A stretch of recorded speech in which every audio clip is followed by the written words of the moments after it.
আজকে আপনাদেরকে ফিতে মাছের ঝাল করা শেখাবো। ফিতে মাছও বলে অনেকে, তলোয়ার মাছও বলে। মাছটাকে ভেজে নেব। ভেজে নিয়ে এটা ব্লেন্ডারে গোটা লঙ্কা দিয়েছি, একটু আদা, একটু রসুন দিয়েছি, দিয়ে ভালো করে একটা পেস্ট বানিয়ে নেব। একটা টমেটো কেটে নিয়েছি, নিয়ে মাছ ভেজেছি ওই মাছের তেলেতেই টমেটো কাটা দিয়ে দেবো। দিয়ে একটু নুন দিয়ে ভালো করে একটু নাড়াচাড়া করবো যাতে টমেটো সুন্দর করে গলে যায়।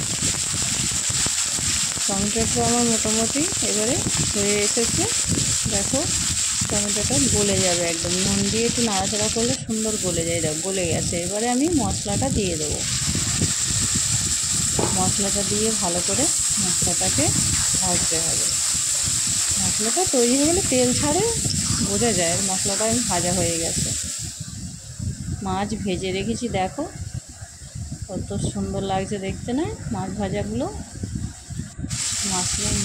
মশলাটা আমার তৈরি হয়ে গেছে।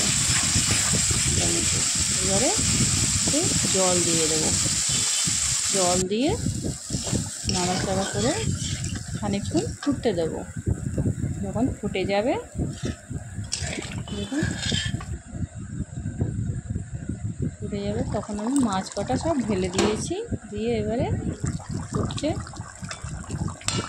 মাছগুলো, দেখো